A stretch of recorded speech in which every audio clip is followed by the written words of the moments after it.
Bismillah. Yang terhormat Bapak Kepala Sekolah SD Pelanggakan 1, Bapak Afif Arifin MPD, yang kami hormati Kepala Sekolah SD Negeri Mega Eltra, Ibu Wiwi Wihartini SAG MPD, yang kami hormati Ibu Guru serta mahasiswa yang sudah hadir dalam acara ini. Izinkan saya membawakan pantun, Ibu-ibu, Bapak-ibu. Air meriah, tanda tak dalam. Kurang meriah ini nggak ada cantik. Kalau saya bapak minta mohon cantiknya ya, Bapak Ibu. Air meriah, tanda tak dalam. Air tenang, seperti berlian. Izinkan saya ucapkan salam untuk para hadirin sekalian. Assalamualaikum warahmatullahi wabarakatuh. Alhamdulillah, bersyukur pada Allah, kita bisa berkumpul pagi yang cerah ini, di dalam acara diseminasi melibatkan pemahaman dan penerapan budaya positif oleh Ibu Ratnawati SPD dan Ibu Evi Juliani Esa Putri MPD, calon guru penggerak angkatan 9. Baiklah, sebelum saya membacakan susunan acara, marilah kita bersama-sama membaca basmalah agar acara ini berjalan dengan lancar. Bismillahirrahmanirrahim. Susunan acara pada hari ini yaitu yang pertama pembukaan, yang kedua sambutan, yang ketiga diseminasi atau sosialisasi budaya positif di sekolah, yang keempat kerja kelompok, yang terakhir adalah penutup. Baiklah, lanjut saja untuk acara pertama yaitu pembukaan dari Bapak Kepala Sekolah SD Pelanggakan 1, Bapak Apip Arifin, dipersilakan.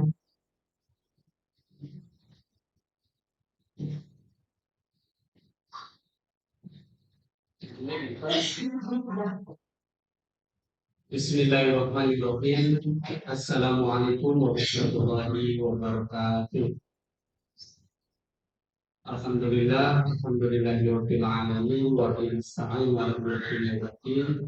Wassalatu wassalamu ala asyrofil anbiya'i wal mursalin sayyidina wa nabiyina Muhammadin wa ala alihi wa sahbihi ajmain. Amma ba'du. Yang saya hormati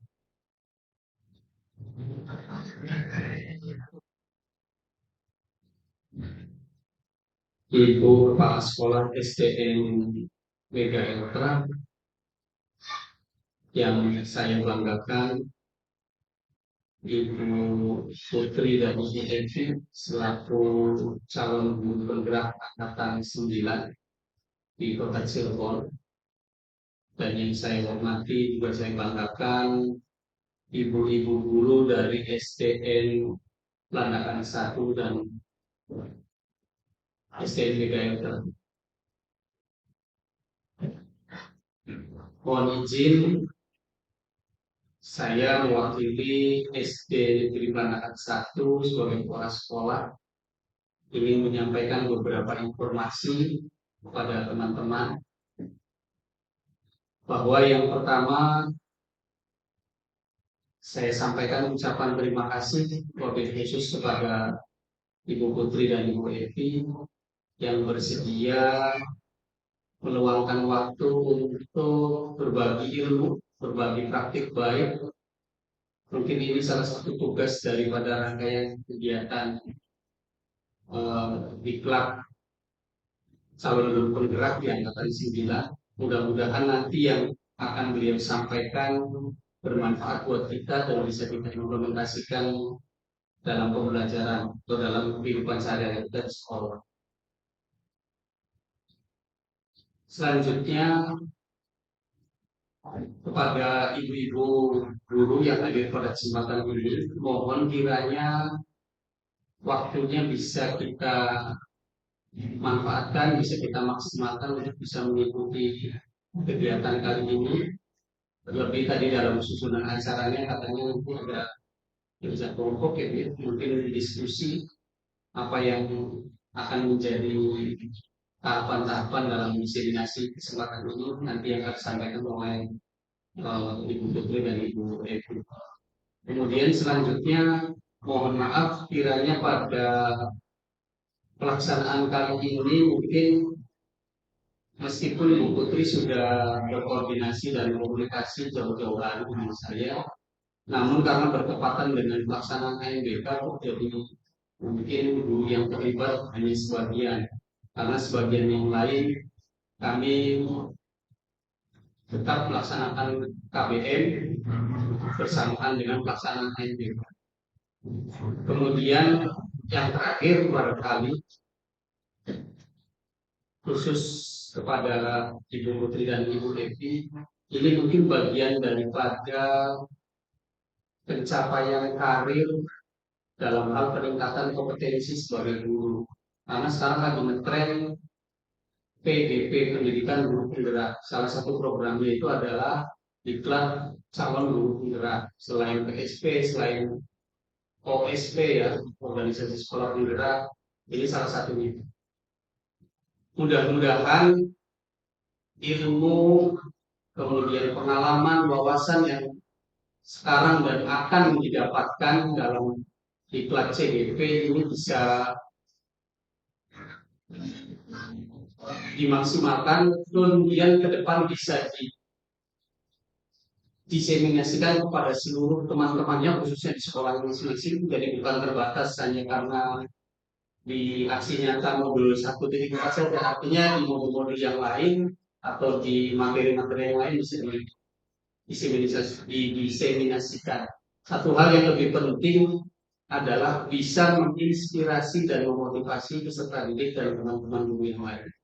Kami bangga sebagai kepala sekolah, saya dan Bu Wizi, khususnya dari 2 SD ini, karena di angkatan 9 masih ada guru yang masuk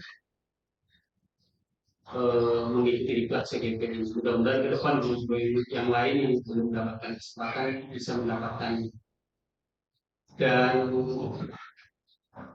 mohon maaf barangkali Bu Evi, selamat atas statusnya yang baru kemarin kami sudah niat mau pada berangkat ya Bu Evi, tapi karena sesuatu hal saya juga sudah ngobrol sama Bu Putri sehingga tidak bisa. Tadinya saya mau berangkat dengan istri Bu Evi, untuk Bu Evi kenal. Karena sesuatu hal bentrok dengan istrinya akreditasi, jadi mudah-mudahan sukses selalu, mudah-mudahan lancar dan mendapatkan hasil yang terbaik. Itu saja sambutan dari saya. Sekali lagi kepada teman-teman, kita ikuti dengan serius, dengan seksama. Mangga nanti buat kesepakatan Ibu Putri seperti apa dari awal sampai akhir supaya nanti bisa efektif dan kondusif. Dari saya mohon maaf apabila ada kekurangan dan terima kasih atas segala perhatiannya. Bila taufiq wal hidayah. Wassalamualaikum warahmatullahi wabarakatuh.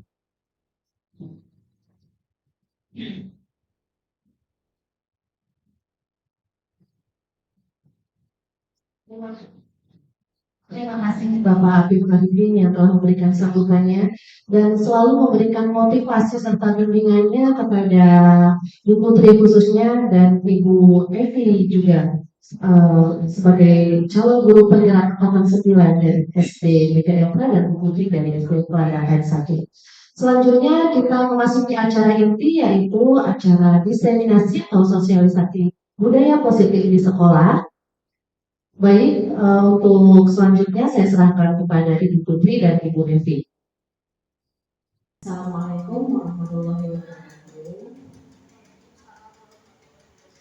Iya, sebelumnya saya ucapkan terima kasih kepada Bapak Ibu Guru serta rekan-rekan mahasiswa PLP 2, juga Bapak dan Ibu Kepala Sekolah yang menyempatkan diri hadir pada kegiatan diseminasi aksi nyata modul 1.4.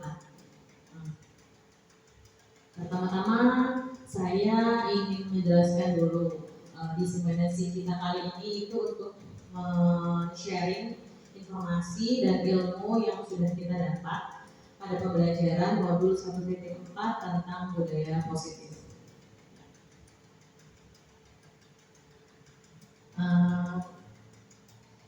Pada kegiatan diseminasi kita kali ini, saya akan menjelaskan tentang konsep inti budaya positif. Yang pertama itu tentang perubahan paradigma belajar, kemudian disiplin positif, kebutuhan dasar manusia, motivasi perilaku manusia, keyakinan kelas, dan restitusi.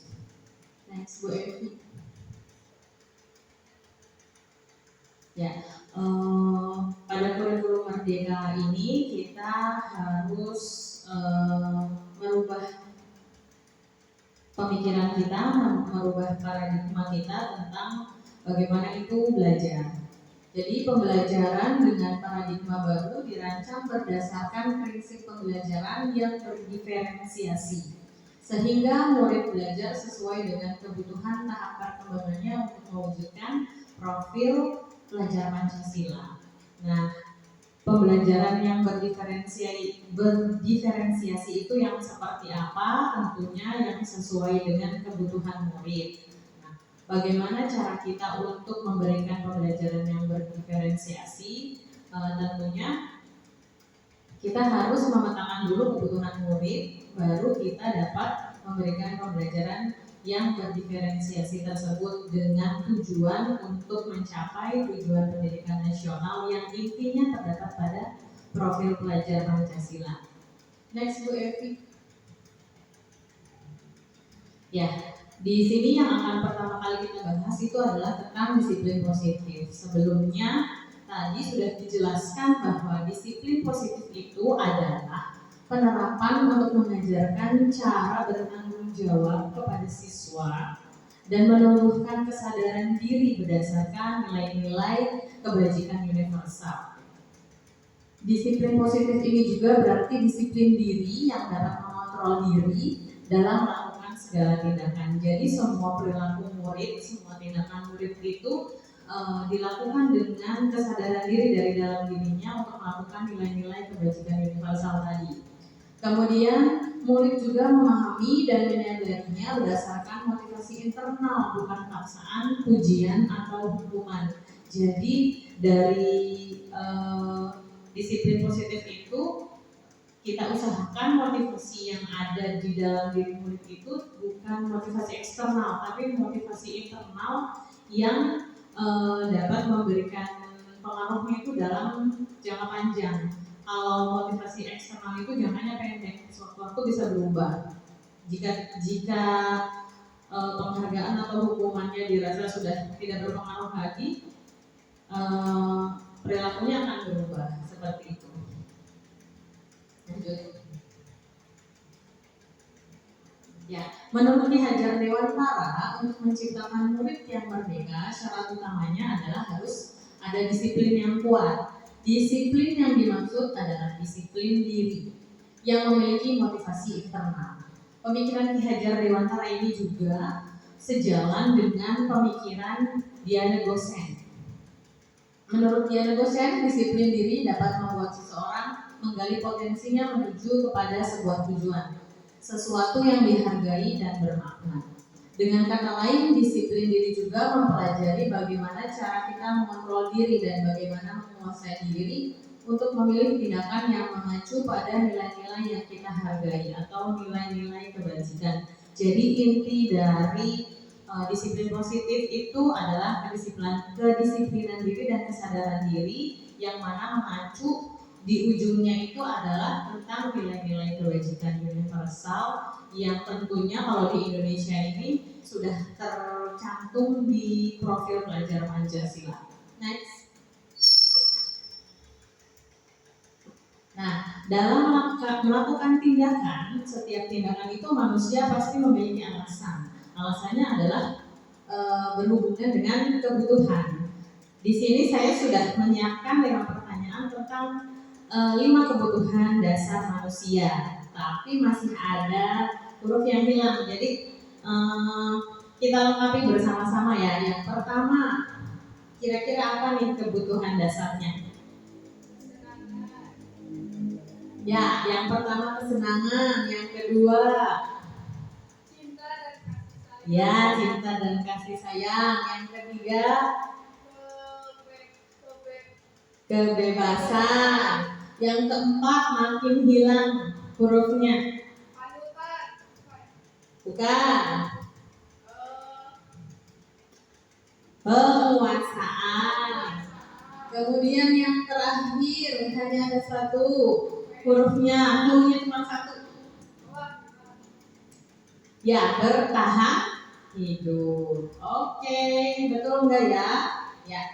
Kebutuhan dasar manusia itu yang ada 5. Yang pertama tentang bertahan hidup, yang kedua cinta dan kasih sayang, ketiga kebebasan, kesenangan dan penguasaan. Next, baby. Nah, apa itu kebutuhan kesenangan? Kebutuhan kesenangan berarti kebutuhan untuk merasa senang. Setiap manusia itu memiliki keinginan, kebutuhan untuk merasa senang. Kalau merasa sedih tuh nggak ada yang mau kan ya Bapak Ibu ya. Kemudian yang kedua cinta dan kasih sayang. Kebutuhan untuk diterima, memberi dan menerima kasih sayang dan juga berkoneksi. Yang ketiga ada kebebasan. Kebutuhan kebebasan ini kebutuhan atas pengakuan kemampuan yang kita miliki, kemudian prestasinya diakui, keberadaannya juga diakui. Yang keempat penguasaan. Penguasaan ini berarti kebutuhan atas penguasaan tentang sesuatu, misalnya saya ini siapa, kemudian penguasaan terhadap di lingkungannya bagaimana begitu. Dan yang kelima tentang bertahan hidup. Kebutuhan bertahan hidup ini biasanya berhubungannya dengan kebutuhan fisiologis seperti makan, minum, kemudian rasa aman, itu kebutuhan bertahan hidup. Next. Ya, dalam melakukan semua tindakan selain berdasarkan kebutuhan yang sudah kita bahas tadi tentang kebutuhan dasar manusia, tentunya setiap perilaku manusia itu ada motivasinya. Ya, motivasi apa saja yang mendasari sebuah perilaku atau tindakan manusia? Yang pertama ada motivasi eksternal.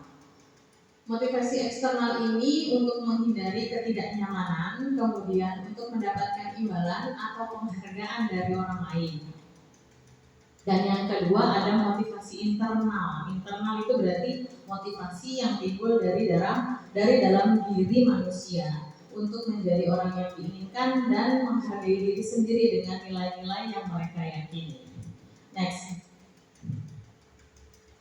Nah, sebaiknya pada setiap perilaku manusia itu, khususnya yang berkaitan dengan disiplin positif dan budaya positif itu, motivasi yang dimiliki adalah motivasi internal. Karena apa?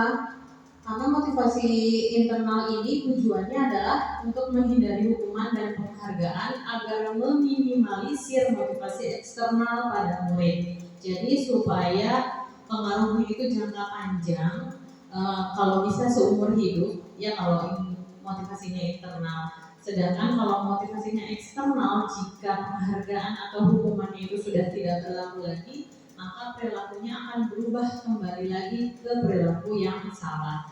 Jadi pada setiap perilaku, tindakan, disiplin positif dan budaya positif sebaiknya diusahakan motivasinya timbul dari dalam diri atau biasa kita sebut sebagai motivasi internal.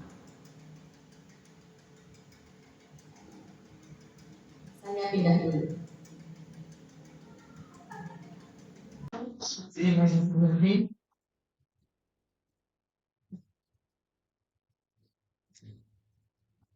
Saya langsung melanjutkan ke posisi kontrol ya Bapak Ibu sebagai pendidik, sebagai guru kita itu memiliki posisi kontrol untuk untuk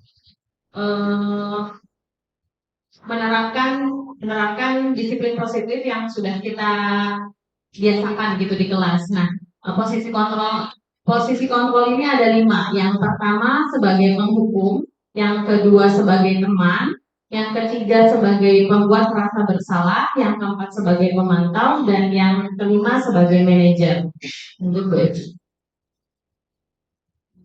Nah, 5 posisi kontrol ini merubah identitas gagal menjadi identitas sukses bagi murid kita. Motivasinya itu yang pertama sebagai penghukum, gurunya berbuat menghardik, menunjuk-nunjuk, kemudian menyakiti, menyindir, melotot, gitu, itu masuk ke penghukum. Kemudian apabila gurunya berkata, kalau kamu tidak melakukannya, awas ya, ada ancaman seperti itu, masuk ke posisi kontrol penghukum. Nah, hasilnya adalah siswanya memberontak, menyalahkan orang lain, atau bahkan sampai berbohong. Kemudian kaitannya dengan dunia yang berkualitasnya, murid meletakkan guru di luar dunia berkualitas. Jadi tidak ada rasa hormat, tidak ada guru menjadi figur bagi muridnya. Kemudian di posisi sebagai penghukum ini muridnya berkata, biarkan saja, nanti juga marah-marah lagi gitu. Jadi kalau gurunya di kelas marah-marah itu bukan malah membentuk disiplin, membentuk karakter murid yang positif, malah menyepelekan gurunya. Kemudian dampak pada muridnya adalah mengulangi kesalahan. Jadi tidak ada restitusi ya di dalamnya. Kemudian posisi kontrol pembuat orang merasa bersalah. Biasanya ciri-cirinya adalah gurunya berceramah dan mengatakan seharusnya seperti ini. Ibu kecewa jika kalian melakukan ini. Jadi menimbulkan rasa bersalah di diri murid gitu. Kemudian hasilnya itu menyembunyikan atau menyangkal, bahkan bisa berbohong juga muridnya. Kaitannya dengan dunia berkualitasnya, murid meletakkan guru di dalam dunia berkualitas. Jadi ada rasa bersalah di dalam diri muridnya, bahwa saya telah melakukan kesalahan ini kepada ibu atau bapak guru. Muridnya, ciri-cirinya muridnya berkata, maafkan saya Pak, Bu, gitu. Kemudian dampak pada muridnya merasa rendah diri karena sudah merasa bersalah, tidak ditumbuhkan lagi identitas sukses di dalam diri si murid, makanya tumbuh rasa rendah diri. Yang ketiga, posisi kontrol sebagai teman. Nah, ini ciri-cirinya biasanya gurunya membuatkan alasan-alasan untuk murid membela, ada belaan. Kemudian gurunya berkata, ayolah lakukan demi ibu, masa kamu tidak mau merajuk begitu ya. Kemudian hasilnya jadi si muridnya ketergantungan terhadap gurunya. Kaitannya dengan dunia berkualitas adalah murid meletakkan guru sebagai orang yang sangat penting di dunia berkualitas karena tergantung jika tidak ada gurunya, muridnya tidak bisa menentukan sendiri mana yang baik dan mana yang buruk. Kemudian muridnya berkata, saya pikir bapak atau ibu teman saya, ternyata bukan. Dampak pada muridnya, murid menjadi lemah dan tidak mandiri, terjadi ketergantungan. Posisi yang keempat sebagai pemantau, ciri-cirinya itu gurunya berbuat menghitung dan mengukur. Kemudian ada kata-kata apa peraturannya. Kemudian hasilnya menyesuaikan diri bila diawasi. Jadi kalau tidak ada yang mengawasi, muridnya tidak melakukan keyakinan yang sudah disepakati. Ini nanti kaitannya dengan keyakinan kelas ya. Kemudian posisi sebagai pemantau ini, muridnya meletakkan guru, peraturan dan hukum dunia berkualitas.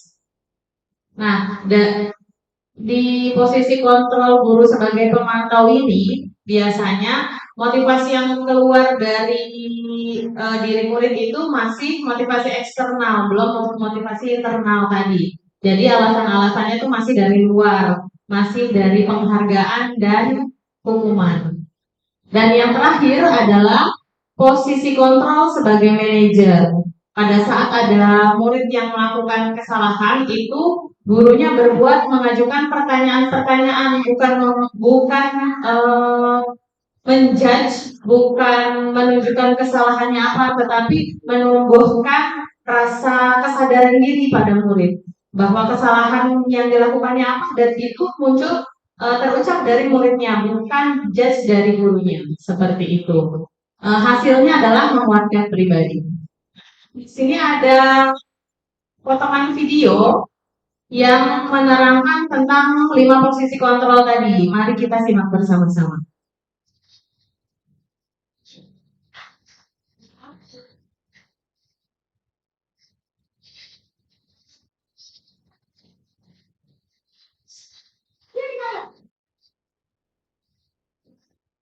Kamu terlambat. Kamu deh, pasti terlambat. Bu, saya Apa coba? Ini malah sekalian aku jadi anak. saya Gak kapok sih kamu. Sudah berapa kali terlambat? Sana, kamu pilih lapangan basket 2 kali. kenapa saya harus beli lapangan basket, Bu? Kenapa? Kamu melawan ibu. Berani-beraninya jawab. Sudah terlambat, masih berani jawab pula. Sekarang, keliling lapangan basket 5 kali sekalian. Biar kapok. Cepat. Pergi sana ke lapangan basket.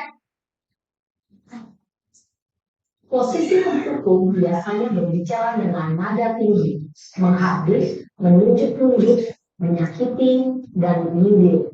Hukuman bisa berupa fisik maupun psikis. Ibu dan bapak guru hebat.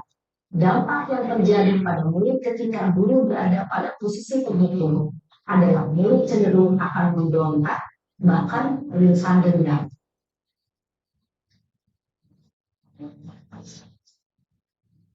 Ya, Bapak Ibu, tadi kita sudah lihat posisi kontrol guru sebagai penghukum itu ya seperti yang diperlihatkan di video tadi. Melotot matanya, nada suara. Begitu, memarahi, dan biasanya hukumannya itu diberikan tiba-tiba, tidak ada persetujuan terlebih dahulu, tidak ada kesepakatan terlebih dahulu dengan murid-muridnya bahwa jika ada yang melanggar peraturan yang seperti itu akan mendapat hukuman apa. Biasanya posisi kontrol guru sebagai penghukum itu memberikan hukumannya secara tiba-tiba seperti yang tadi. Kita lanjut ke posisi kontrol yang kedua, posisi pembuat merasa bersalah.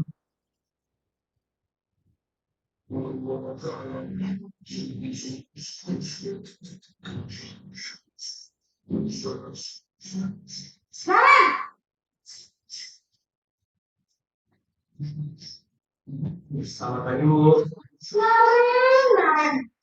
Kamu kenapa terlambat lagi, nak? Ya Tuhan, Naren. Kamu senang ya bikin ibu susah ya? Kalau kamu terlambat lagi, nanti ibu yang ditegur kepala sekolah, nak. Disangka ibu tidak bisa.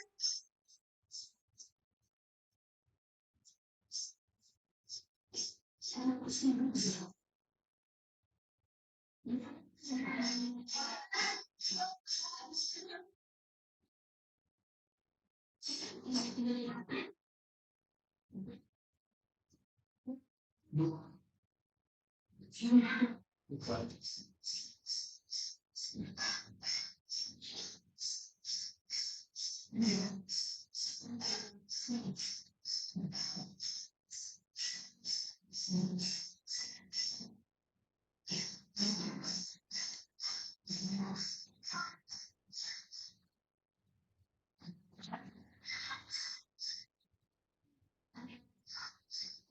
kamu.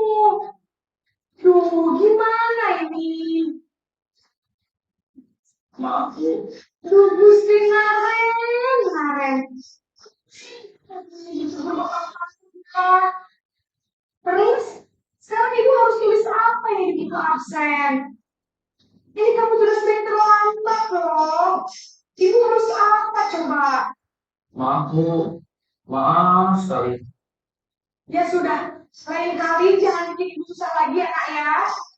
Ibu tidak akan kuat lagi kalau kamu begini terus.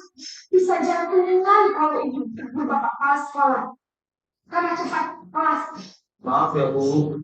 Maaf sekali.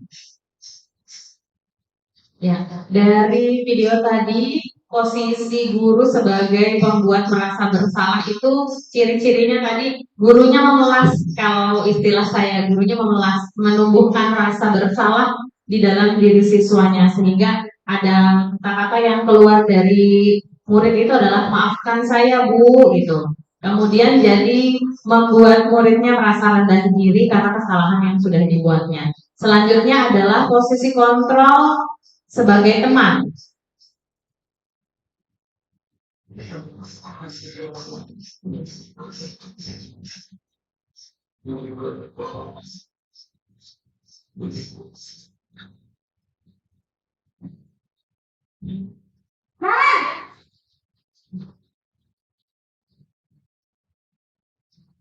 Selamat pagi, Bu.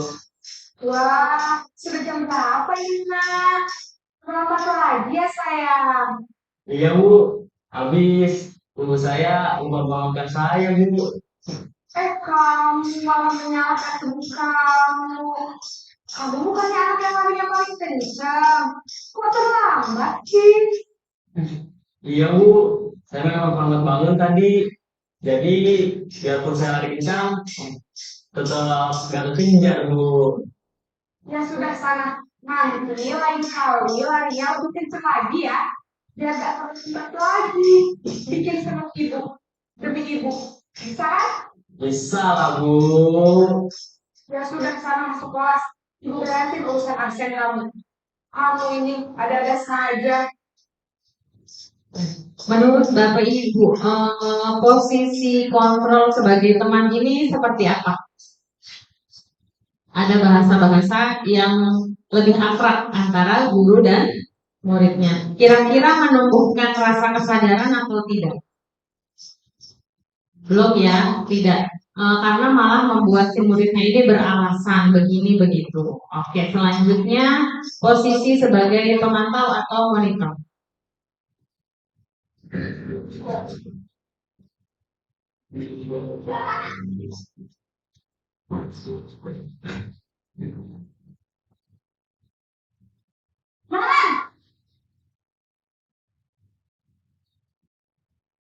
Selamat pagi, Bu. Kemarin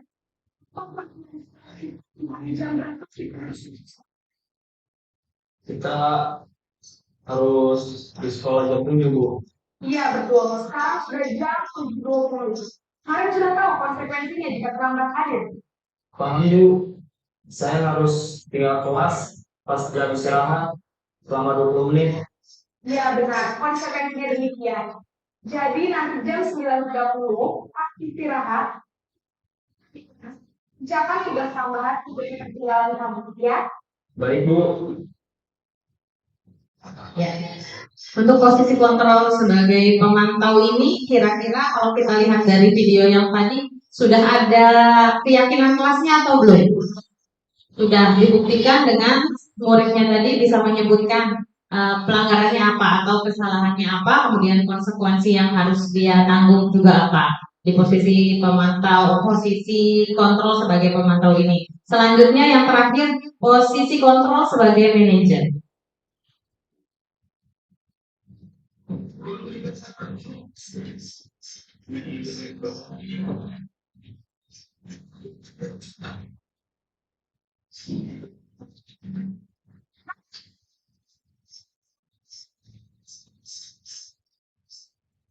Selamat pagi, Bu. Selamat pagi Naren. Maaf, Bu. Saya terlambat. Iya, jadi sekarang bagaimana ini Naren? Maaf, Bu. Saya lupa kalau saya semalam. Baiklah, menurut kamu, keyakinan sekolah yang Menghargai diri sendiri dan orang lain mungkin, ya, Bu. setuju. Jadi, Iya, Bu. Saya meyakininya. bersedia perbaiki masalah. Bersedia, Bu. Bagaimana kamu akan perbaiki masalah? Saya akan coba untuk tidak lupa menyetel album saya, Bu. Baik, kalau Naren uang bisa bantu, kan tidak? Ada, Bu. Kakak saya, Kak Emma. Aku bisa. Selain Kak Emma, ada ibu saya. Baik, jadi yang mengingatkan anaknya adalah Kak Emma dan ibu ya. Kira-kira akan mulai start alarm kapan, Naren? Setelah pulang sekolah, akan segera saya lakukan. Baik, Jadi Naren akan setel alarm untuk bangun besok pagi dan akan diingatkan oleh kakak dan ibu dan Naren ya. Ada lagi yang mungkin perlu dilakukan Naren agar tidak terlambat bangun lagi. Tidak ada, Bu. Baik Naren. Besok. Baik, Bu. Terima kasih. Ya, di posisi kontrol guru sebagai manajer ini, murid-muridnya sudah sangat tahu, sangat kenal, sudah meyakini dengan baik tentang keyakinan-keyakinan kelas yang sudah dibuat sebelumnya bersama gurunya. Jadi guru tidak menjudge kesalahannya apa, siswanya sendiri yang menyadari, sudah tumbuh kesadaran di dalam dirinya bahwa sudah melakukan kesalahan apa, melanggar keyakinan kelas yang mana, dan kemudian solusinya apapun kita kembalikan ke muridnya. Jadi bukan gurunya yang menentukan konsekuensinya apa, kemudian jalan keluarnya bagaimana. Nah, punten ya Bapak Ibu Gapsek, sekarang mari kita merefleksikan diri dari kelima posisi kontrol guru itu. Kita ada di posisi yang mana sih? Sudah sampai di posisi yang mana? Apakah sebagai penghukum atau sebagai teman, sebagai pembuat merasa bersalah, atau pemantau, atau bahkan sudah menjadi manajer? Bu Haji sudah di mana Bu Haji? Sudah menjadi penghukum? Sudah? Saya pribadi setelah mempelajari modul ini, modul 1.4 ini, merefleksikan diri saya. Pada saat murid saya melakukan kesalahan atau melakukan pelanggaran itu, sebelumnya saya itu ada di posisi sebagai penghukum dan pemantau, monitor. Kemudian setelah mempelajari modul ini, saya mencoba belajar sedikit demi sedikit memposisikan sebagai manajer. Nah, bagaimana cara untuk memposisikan diri sebagai manajer?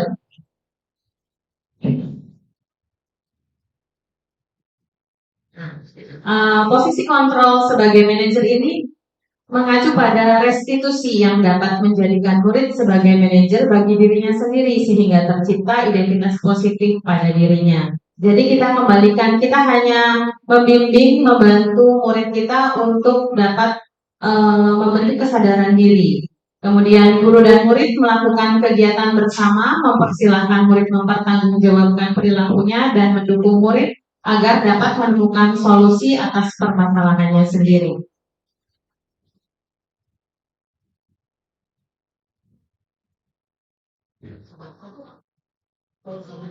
Nah, selanjutnya, karena tadi sudah kita bahas tentang posisi kontrol guru, kita selanjutnya membahas tentang keyakinan kelas.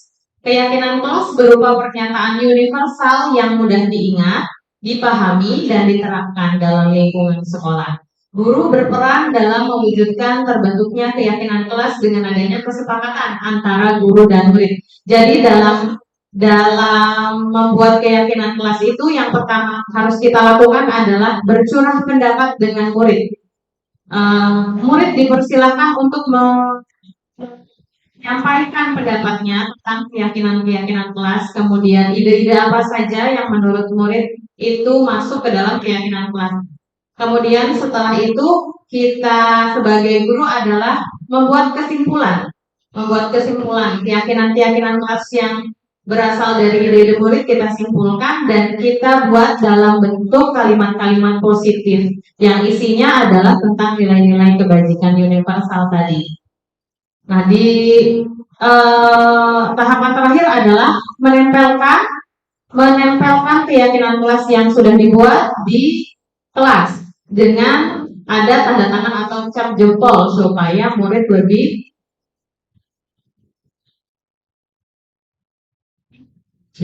ini dulu.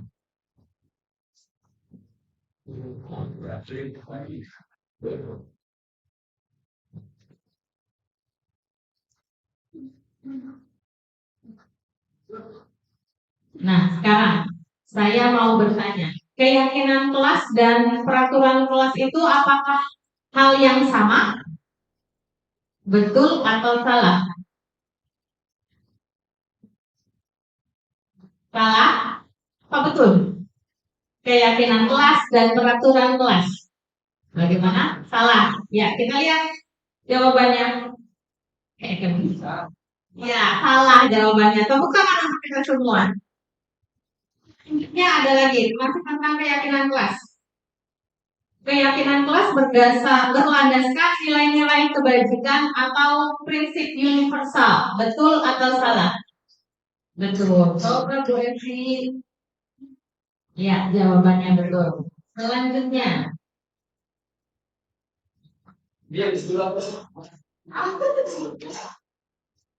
Keyakinan kelas itu berlandaskan nilai-nilai kebajikan dan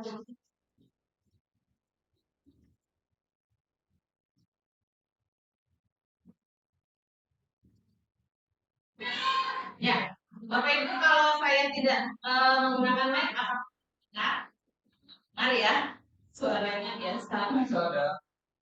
Ya, selanjutnya itu tentang restitusi. Biasanya kita dari kopi. Kalau itu nanti sama ekonomi ya. Restitusi itu adalah mengembalikan identitas dari identitas gagal yang melakukan kesalahan tadi ke identitas sukses, menemukan jalan keluarnya dan solusinya sendiri untuk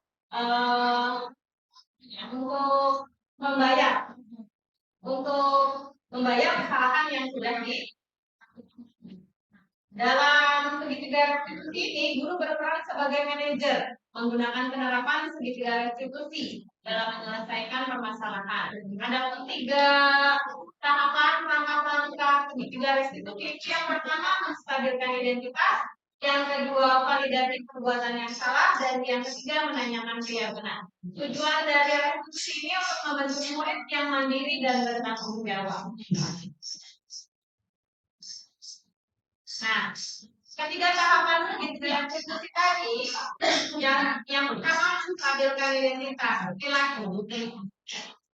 Tujuannya adalah untuk mengubah identitas anak yang gagal karena melakukan kesalahan menjadi orang yang sukses dan merasa sedih dan emosional hingga menggunakan fungsi rasionalnya. Contoh responnya itu yaitu berbuat salah tidak apa-apa, melakukan kesalahan itu manusiawi. Itu adalah dari tahapan menstabilkan identitas. Dan yang kedua ada tahapan validasi tindakan yang salah. Dalam proses ini kebutuhan apa yang sedang berusaha dipenuhi oleh murid, kemudian bukan berarti menguatkan tindakan salah itu pantas dilakukan. Sini lebih menguatkan pemahaman kita akan alasan dari murid melakukan tindakan tersebut itu apa. Contoh responnya, kamu pasti punya alasan melakukan hal itu. Jadi lebih ke menanyakan alasan, tidak menjudge. Yang ketiga adalah tahapan menanyakan keyakinan, di mana proses murid menghubungkan dirinya dengan nilai-nilai kebajikan universal yang dipercaya. Responnya adalah nilai apa yang kita percaya atau apa keyakinan kelas kita. Jadi dikembalikan ke keyakinan kelas yang sudah disepakati dengan murid. Nah, ini ada contoh penerapan segitiga restitusi oleh saya sendiri. Kebetulan ini adalah kisah nyata, bukan skenario.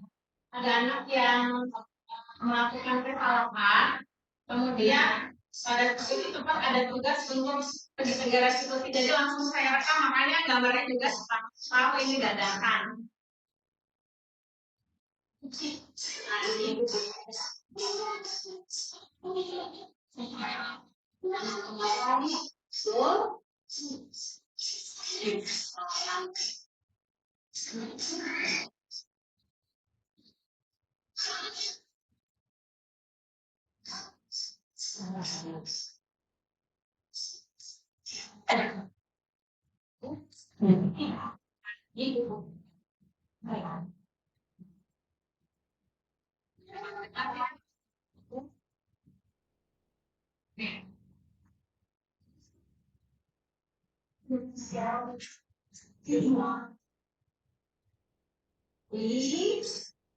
Lihat ya.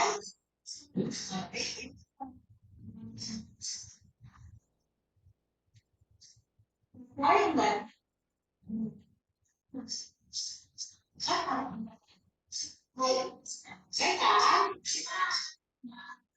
Saya mau nanya tadi varian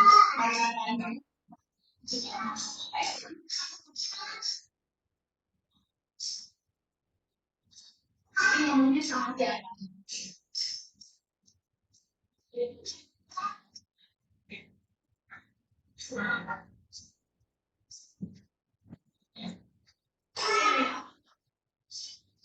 Emang begitu ya? Jawabannya boleh. Iya. Iya, itu makanya. Tadi kan Fatian katanya ngomong nggak baik ke sana sama Cila. Sekarang mau minta maaf. Jadi tidak boleh. Oke.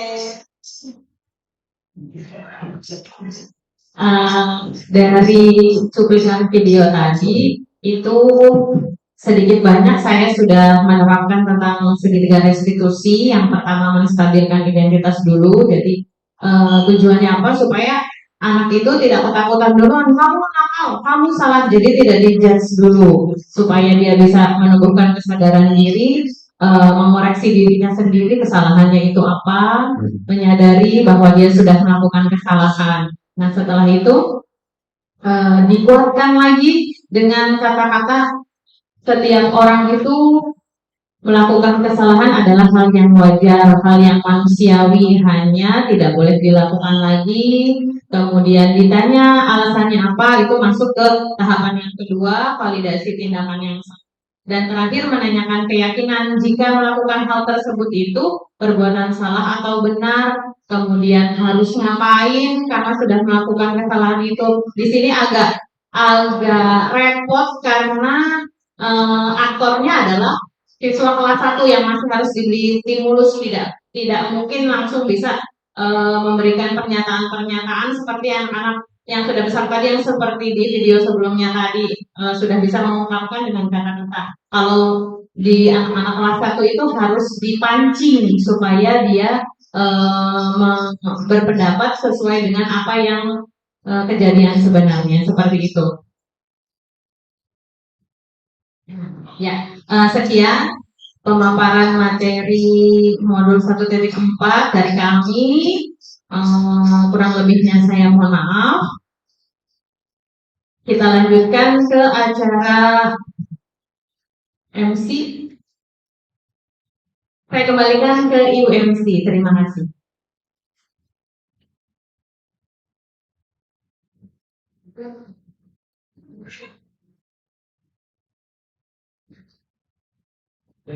Baik, terima kasih Ibu Devi dan Ibu Putri, sangat menarik sekali ya.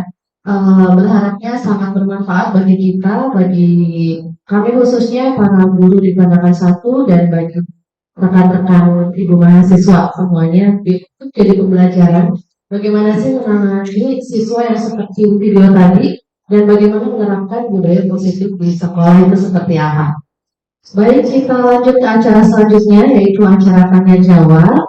Dibuka berapa pertanyaan Bu Putri, Bu Evi? Baik, jadi kami buka 3 pertanyaan. Sebentar ya ibu-ibu, bapak. Sepertinya ini sudah jamnya tambah siang, rada ngantuk. Saya mau tebak-tebakan sedikit.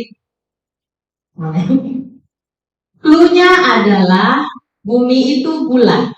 Perhatikan cluenya. Bumi itu bulat.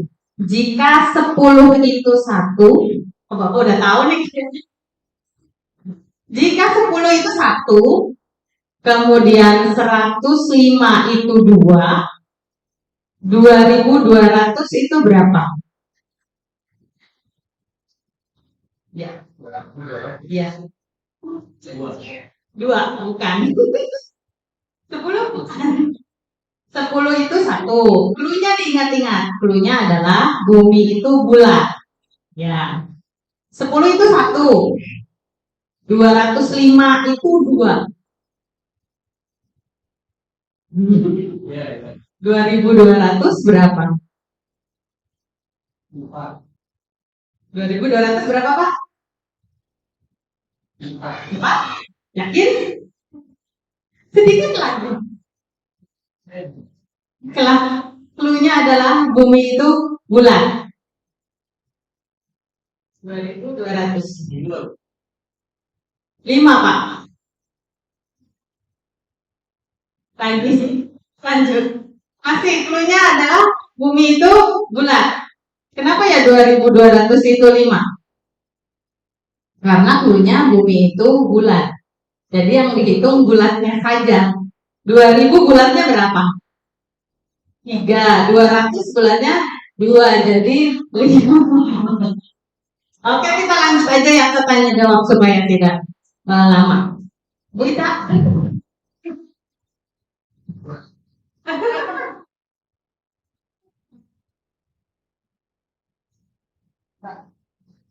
Jadi kalau sama Bu Putri itu kita ice breaking-nya itu diajak mikir terus Bapak Ibu. Diajak mengasah otak gitu biar tetap berpikir. Baik, dibuka 3 pertanyaan. Jika ingin bertanya, mohon angkat tangannya. Pertanyaan pertama dulu dari siapa? Silakan. Ya, silakan, Mbak.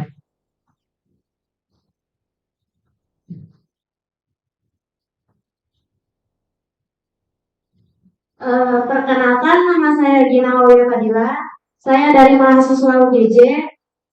Saya ingin bertanya, Bu, kalau kan tadi ada bagi pentingnya budaya positif ya bagi murid. Nah, pentingnya itu bagi budaya positif di sekolah itu apa ya? Terima kasih.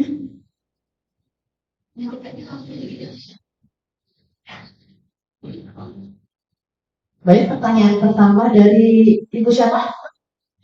Ibu Gina ya. Ibu Gina, tadi sudah dicatat ya oleh Ibu Evi ya. Baik, terima kasih Bu Gina pertanyaannya. Pertanyaan kedua, silakan. Ya, mangga. Depan aja ya.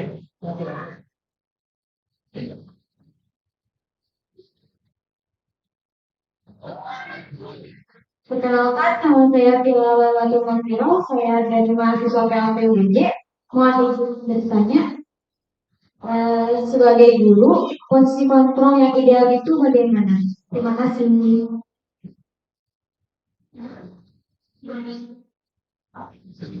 Terima kasih Mbak Fira atas pertanyaannya, sudah dicatat juga. Selanjutnya pertanyaan ketiga. Ya, silakan Mbak Sinta.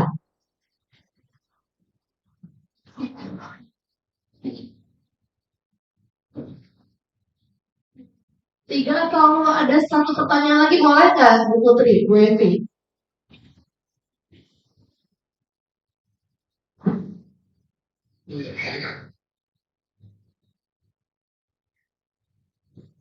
Perkenalkan, nama saya Cinta. Saya dari mahasiswa PLP 2 UGJ. Saya izin bertanya, apakah tahapan registrasi itu harus dilakukan semua? Ya, apakah segitiga restitusi itu harus dilakukan? Terima kasih.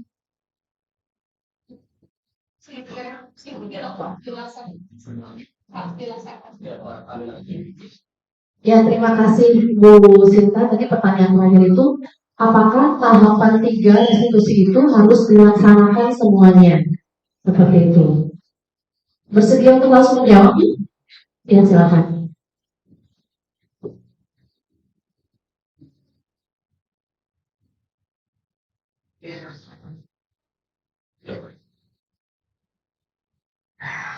Baik, Bapak dan Ibu, saya akan menjawab pertanyaan yang pertama dari Kak Gina ya. Pentingnya budaya positif di sekolah itu apa sih? Baik, saya akan mencoba menjawabnya ya. Budaya positif itu memang penting di sekolah. Menurut saya, dengan budaya positif itu akan membentuk suatu sistem atau apa ya, sistem ya dari budaya. Karena menurut saya budaya itu diciptakan dari sebuah kebiasaan positif, kemudian menjadi budaya yang positif. Kemudian setelah menjadi budaya nantinya akan menjadi sistem dan kemudian setelah menjadi sistem tentunya sekolah itu sudah menjadi sekolah yang memiliki sistem yang positif gitu. Nah, pada akhirnya sekolah itu tadi ya setelah dijelaskan juga dalam paradigma pendidikan di Hajar Dewantara bahwa pembelajaran atau di sekolah itu perlunya keberpihakan kepada murid. Nah, di sini dengan adanya sistem budaya positif itu sebagai suatu strategi dalam mewujudkan karakter profil pelajar Pancasila yang diterapkan kepada siswa seperti itu. Iya, menambahkan tadi budaya positif itu pentingnya apa untuk di sekolah itu. Yang pertama, karena budaya positif itu terbentuk dari pembiasaan baik di luar kelas maupun di dalam kelas pada saat pembelajaran. Budaya positif itu intinya adalah untuk membentuk karakter utama dari seorang siswa yang nilainya paling tertinggi sekarang ini adalah untuk mencapai atau mewujudkan profil pelajar Pancasila tadi. Jadi kenapa disebut penting ya karena ya sangat penting sekali gitu. Karena dari dimensi-dimensi profil pelajar Pancasila tadi kita terapkan di sekolah untuk membentuk karakter murid supaya mencapai karakter profil pelajar Pancasila tidak hanya di sekolah kalau menurut saya. Makanya kenapa kita harus berkolaborasi dengan orang tua murid agar karakter-karakter yang sudah dibentuk di sekolah itu berlaku juga di rumah dan di lingkungan masyarakat. Seperti itu. Bagaimana, Mbak? Lanjut ke pertanyaan nomor 2. Posisi kontrol apa yang ideal? Kalau menurut saya, posisi kontrol yang ideal adalah sebagai manajer. Karena yang pertama tadi tidak menjudge muridnya, kemudian menumbuhkan rasa kesadaran diri atas keyakinan kelas yang sudah dibuat, kemudian konsekuensinya apa, dan harus melakukan apa jika melakukan atau melanggar kesalahan terhadap keyakinan kelas yang sudah disepakati bersama gitu ya. Ada Bu Evi mau menambahkan? Ya, mengapa posisi manajer itu ideal menurut kami? Karena nantinya dampak dari posisi kontrol manajer itu sendiri membentuk karakter anak.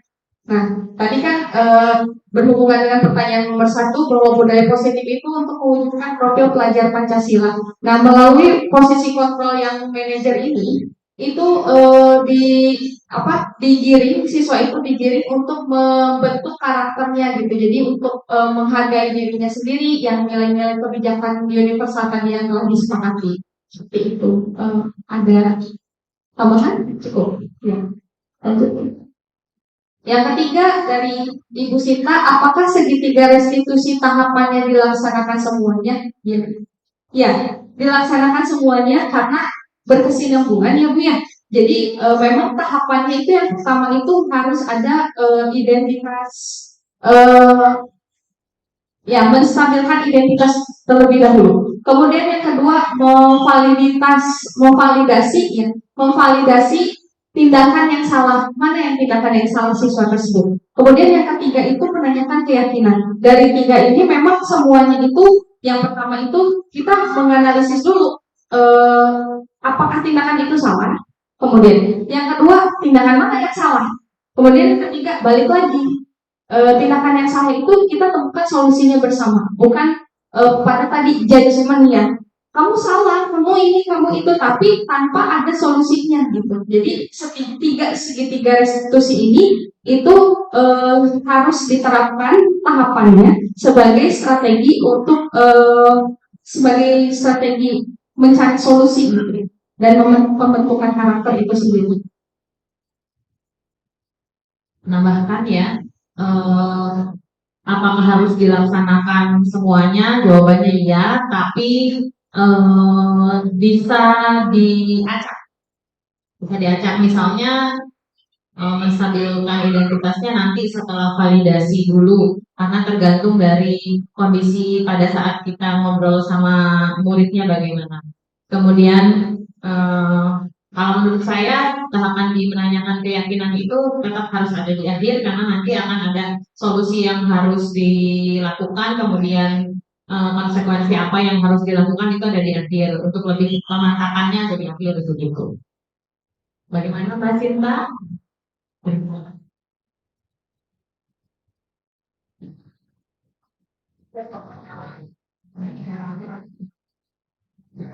Baik, terima kasih jawabannya Ibu atas pertanyaan yang diberikan. Ini dari mahasiswa semua ya. Hebat-hebat itu. Ya, lagi ya. Cek sound. Oke. Ya.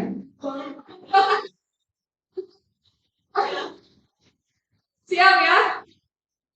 Berdiri senang, duduk pun senang, berputar-putar mencari teman. Berdiri senang, duduk pun senang, berputar-putar mencari teman. Tangan dilambai-lambai, pinggul digoyang-goyang, kaki dihentak-hentak, putar badan. Tangan dilambai-lambai, pinggul digoyang-goyang, kaki dihentak-hentak, putar badan. 2.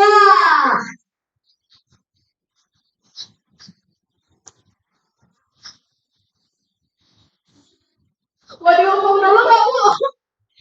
Nyanyi dulu, bener bagus.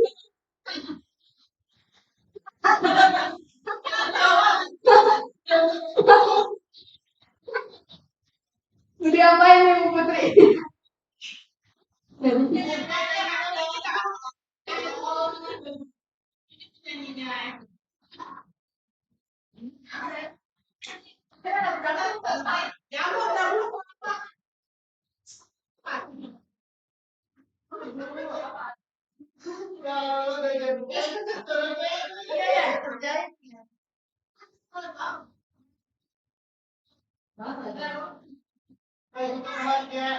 Sampaikan pada jiwa yang bersedih, menutup dingin dunia yang kau huni. Jika tak ada tempatmu kembali, bawa lukamu biar aku obati. Terima kasih. Terima kasih Ibu. Ya, kelompoknya belum kebentuk. Ya, belum ya. Lagi ya. Lagi goyang lagi. Berdiri lagi.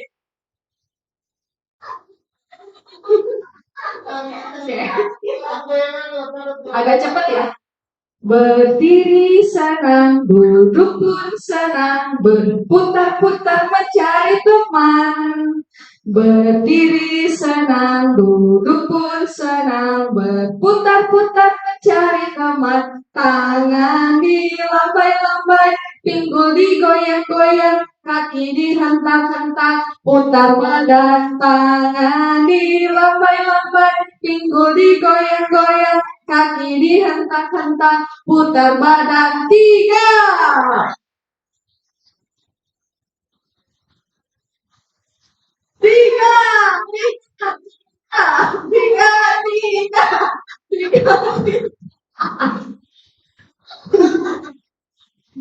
Oke, sudah ya, sudah terbentuk satu kelompoknya 3 orang.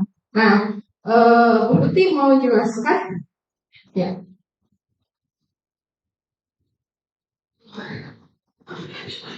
Oke, kerja kelompoknya sudah terbentuk ya, satu kelompok 3. Jadi nanti di setiap kelompok akan diberikan satu kasus. Kemudian nanti ada pertanyaannya. Kasus ini nanti berkaitan dengan segitiga restitusi yang tadi sudah dijelaskan. Nanti akan ditampilkan lagi segitiga restitusinya. Kemudian nanti setelah berdiskusi kelompok, kita ada pemaparan ya, menjawab pertanyaan yang ada dari setiap kasusnya tadi. Nanti setelah kita bagikan kertasnya, kemudian diberi waktu 10 menit, silahkan diisi pertanyaan-pertanyaannya, kemudian nanti setelah itu akan ada presentasi sedikit sebentar satu kelompok 5 menit untuk presentasinya, begitu ya Bapak Ibu-ibu.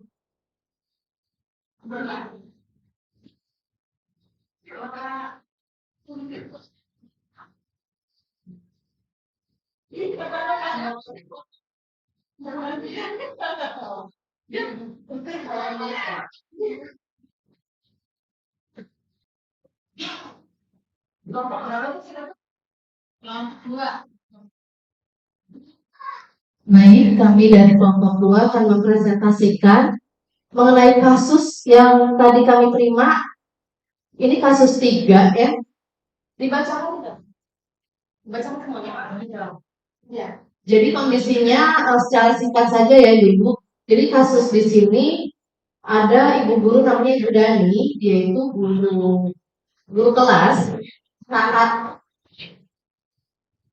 ya, Ibu Dani ini guru bahasa Inggris. Nah, dia mendapati muridnya bernama Fajar itu setiap hari, setiap pelajaran bahasa Inggris ini dia itu selalu tidur-tiduran, bermalas-malasan, lalu sikapnya itu acuh tak acuh.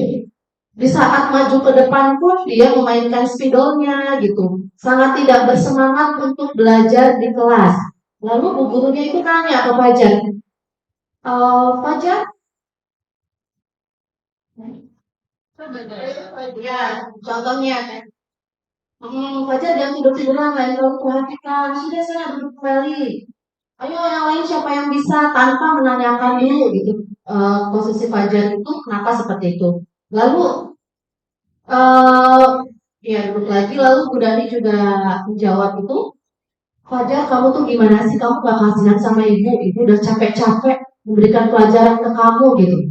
Jadi seperti itu kasusnya. Lalu pertanyaannya, posisi kontrol apa yang diambil oleh Ibu Dani dalam pendekatannya kepada Fajar? Menurut kami, tadi kami berdiskusi, pendekatan Ibu Dani posisinya itu lebih ke posisi pembuat merasa bersalah. Apakah betul Ibu? Ya. Alhamdulillah betul ya, karena kami dari kasus yang ini kami membaca bahwa tanpa ada empati dulu, guru tersebut tidak menanyakan alasannya kepada Fajar kenapa Fajar itu seperti itu.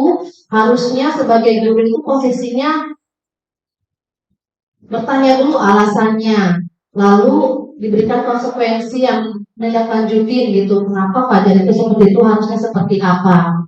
Lalu pertanyaan kedua, membaca sikap Fajar, kira-kira kebutuhan apa yang diperlukan oleh Fajar? Kalau menurut kami, seperti yang tadi disampaikan oleh Bu Putri dan Bu Evi, membaca sikap anak yang seperti ini dilakukannya harusnya 3 tahapan restitusi tersebut. Yang paling tepat, yang paling sempurna. Yang pertama, menstabilkan identitasnya, bahwa Fajar itu seorang murid. Jadi Fajar itu di kelas itu tugasnya sebagai murid harus apa kewajibannya? Belajar. Kalau dia menjawab sendiri belajar, betul.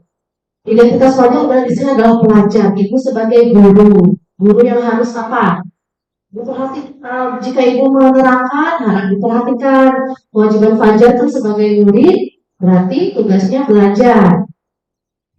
Nah, yang keduanya validasi kesalahannya, yaitu kesalahan Fajar itu tadi apa? Nanti dia akan menjawab, sering tidur Bu di kelas, ya. Lalu apalagi tidak memperhatikan, lalu acuh tak acuh.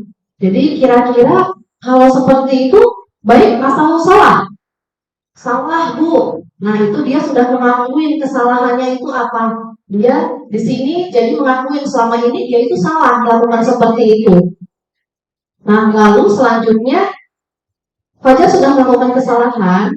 Nah jadi sebaiknya apa yang dia harus dilakukan ke depannya? Ya mendapatkan konsekuensi, yaitu apa? Baik Bu, sepertinya saya tidak akan melakukan kesalahan seperti itu lagi. Ya karena status Fajar adalah sebagai murid, kewajibannya belajar. Jadi menerima pelajaran itu haknya Fajar adalah menerima pelajaran dari guru. Ya kalau Fajar tidak memperhatikan berarti tidak menerima haknya sebagai murid. Ya, jadi konsekuensinya dia harus lebih baik lagi ke depannya seperti itu ya Bu ya. Sesuai jadi saat itu juga membuat kesepakatan lagi gitu ya dengan Fajar ya.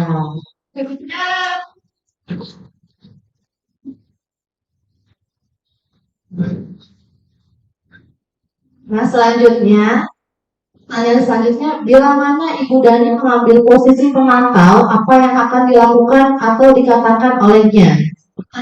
Seperti apa yang diajukan jelaskan. Jadi kalau posisi pemantau menurut diskusi kami tadi, pemantau itu kan posisi monitor ya.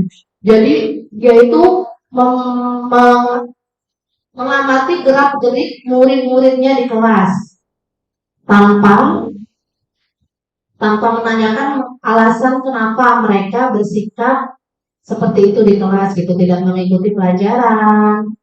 Pertanyaan-pertanyaan ini seperti Fajar, kenapa tidur-tiduran, tidak memperhatikan pelajaran? Nah, seperti itu pertanyaannya. Lalu Bu Guru melanjutkan lagi, Ibu perhatikan Fajar tidak semangat belajar. Ada apa Fajar? Nah, seperti itu. Di sini posisinya adalah posisi pemantau, yaitu guru memonitori setiap perilaku peserta didik dalam pembelajaran, konsekuensi yang diberikan pada peserta didik. Betulkah Ibu? Well, ya boleh saya tambahkan ya Bu Haji. Terima kasih Bu Haji jawabannya. Jadi posisi pemantau atau monitor itu lebihnya seperti Bu Haji bilang. Lalu kamu lagi apa kamu di sana? Ayo sini maju. Kamu nggak memperhatikan ibu ya? Kamu Fatian, Arman main mulu kamu ya? Kamu nggak memperhatikan ibu di depan gitu. Pantau, ayo Gina sama Dila kamu dari tadi bercanda mulu kamu ya? Atau menggibah mulu? Pemantau ya? Iya, jadi kamu itu main terus ya di kelas, nggak memperhatikan ibu. Itu kira-kira ya Bu ya. Nomor selanjutnya, apabila Anda adalah kepala sekolah Fajar dan mengetahui hal ini, bagaimana tindak lanjut Anda? Ya silahkan Mbak Faiza. Ya, Faiza menjawab. Apa kita itu kelompok secara tambahkan dengan Bu Haji. Ya, jawabannya itu dari diskusi kami itu menanyakan kepada guru perihal peserta didik dan menindaklanjutinya dengan cara mengetahui faktor eksternal dan internalnya.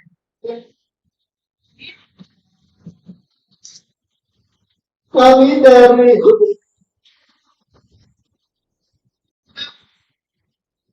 dari kelompok 2 mengucapkan terima kasih. Assalamualaikum warahmatullahi wabarakatuh.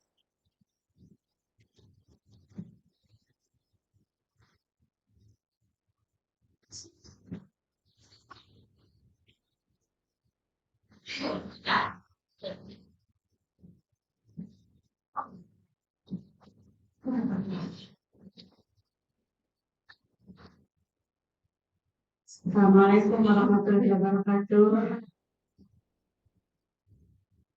Kami dari kelompok 1 mau mencoba menjawab pertanyaan dari kasus 1. Kalaupun nanti jawabannya kurang pas, bisa dikoreksi kan? Sama belajar ya.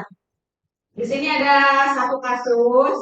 Jadi ada guru matematika, Ibu Santi namanya. Ibu Santi ini sakit, tidak bisa hadir, kemudian digantikan oleh Ibu Eni. Ibu Eni ini baru 2 tahun mengajar.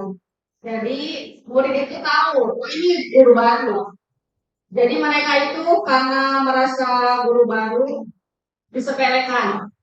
Guru ini jadi dikasih tugas, mereka malah ketawa-tawa, ngobrol. Kasusnya itu Seperti itu ya gambarannya. Nah, pertanyaannya dalam kasus di atas, langkah-langkah restitusi apa saja yang sudah dijalankan oleh Ibu Santi? Jadi Ibu Santi ini memanggil, tadi kan tidak menghargai Tuhan itu, memanggil Vivi namanya, Vivi dan Natali, dan menanyakan. Jawaban kami, langkah-langkah yang diambil oleh Ibu Santi itu menstabilkan identitas. Tadi kan dipanggil gitu kan. Tadi mengonfirmasi laporan terkait solusi yang tadi terjadi masalahnya. Yang kedua, memvalidasi tindakan yang salah. Jadi Bu Santi menanyakan bersediakah memperbaikinya. Kemudian langkah yang ketiga menanyakan keyakinan. Mereka melakukan tidak sesuai dengan keyakinan kelas. Nah itu yang pertanyaan yang pertama. Apakah betul atau salah?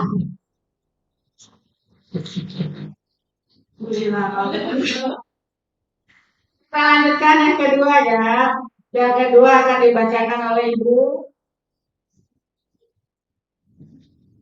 Menurut Anda, apakah restitusi yang diusulkan Vivi dan Natali sudah sesuai dengan pelanggaran yang telah dibuat? Apakah langkah-langkah restitusi yang telah dilakukan? Ya, sesuai. Diskusi kelompok dengan teman kelasnya untuk membuat keyakinan kelas. Bagaimana bersikap selanjutnya jika di dalam kelas tidak dan harus menghargai oleh keyakinan di kelasnya. Jadi berarti yang dibuat oleh siswa yang melakukan kesalahan. Tapi sesuai ya. Jadi mereka itu ingin membuat suatu kesepakatan bersama teman-temannya. Ini kemarin itu kita tuh salah, tidak menghargai guru, walaupun guru baru tetap harus dihargai. Ya, berarti soal yang ketiga akan dibacakan oleh Mbak Nadir. Soal ketiga ya, dalam kasus di atas, posisi apakah yang telah diambil oleh Ibu Eni dalam menangani Vivi dan Natali?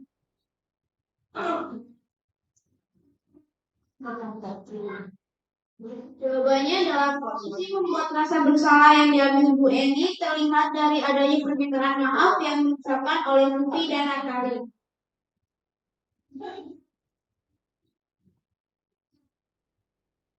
Dan pertanyaan keempatnya adalah bahasan bagaimana Anda menyikapi langkah yang ditempuh Ibu Santi?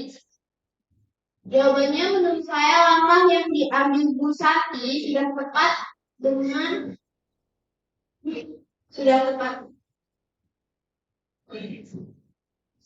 Sesuai ya dengan segala diskusi. Nah ini penyampaian kasus dari kelompok kami. Mohon maaf kalau penyampaiannya kurang memuaskan. Nanti bisa bertanya kembali kepada Mas. Terima kasih. Assalamualaikum warahmatullahi wabarakatuh.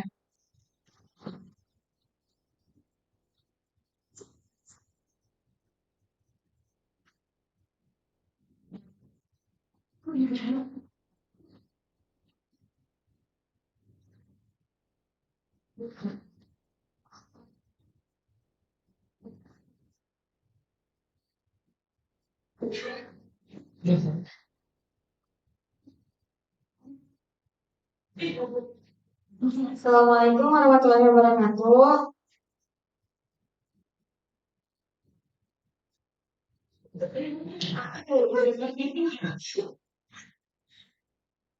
Ismat ini bercerita tentang Anto dan Dino sedang bermain. Lalu terjadinya perkelahian mulut antara keduanya. Perkelahian tersebut menyebabkan terjadinya kontak fisik yang menyebabkan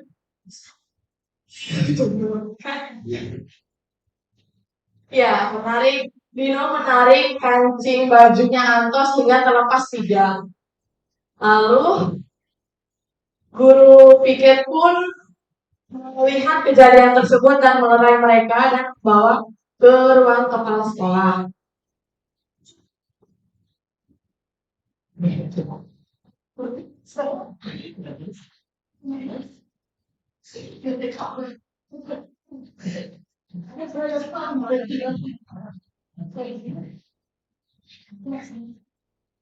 Langsung saja untuk menjawab pertanyaan itu, posisi kontrol apa yang posisi kontrol apa yang telah dipraktikkan oleh kepala sekolah Ibu Suti? Posisi kontrol yang dipraktikkan oleh kepala sekolah yaitu manajer. Karena kepala sekolah bertanya tentang keyakinan sekolah yang disepakati, serta siswa yang bersangkutan bersedia memperbaiki kesalahan yang dilakukan kepada temannya. Yang pertanyaan nomor 3, dalam kasus tersebut, kedua, kasus tersebut bagaimana dikuatkan oleh Ibu Suti, yaitu bahwa membuat kesalahan itu hal yang manusiawi dan mempertahankan diri adalah hal penting. Selanjutnya nomor 3, kira-kira nilai kebajikannya keyakinan yang terhadap Kanto dan Dino yaitu memberikan penguatan terhadap siswa yang telah melakukan kesalahan, kesabaran dan bertanggung jawab terhadap apa yang telah diperbuat. Sekian terima kasih. Wassalamualaikum warahmatullahi wabarakatuh. Baik, saya ucapkan terima kasih kepada kelompok 1, kelompok 2, dan kelompok 3 telah mempresentasikan hasil diskusi kelompoknya masing-masing. Selanjutnya,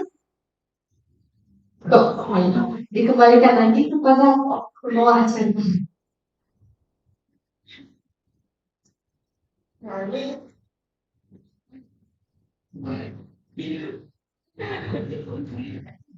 Alhamdulillah, saya juga di acara terakhir, yaitu penutup. Terima kasih Ibu Putri dan Ibu Evi melibatkan kami semua. Kami mendapatkan informasi yang pastinya sangat bermanfaat, apalagi kami sebagai pendidik yang pasti memberikan yang terbaik untuk murid ke depannya.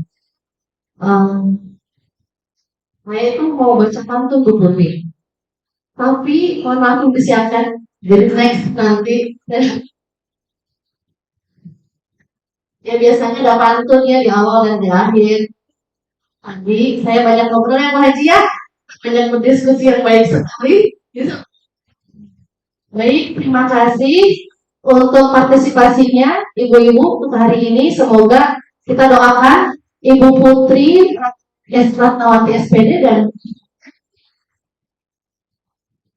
Juliani Isa Putri. Sebelumnya saya mau nanya dulu nih, penasaran Bu Devi, itu hanya itu singkatan dari apa? Hermawan. Jadi ada nasabahnya. Evi Juliani Esa Putri Hermawan MPD. Semoga lancar kegiatan CGP-nya untuk kegiatan-kegiatan selanjutnya. Lalu nanti bisa melibatkan kami lagi Bu. Jadi kami juga mendapatkan informasi yang bermanfaat gitu. Wabillahi taufiq wal hidayah. Assalamualaikum warahmatullahi wabarakatuh.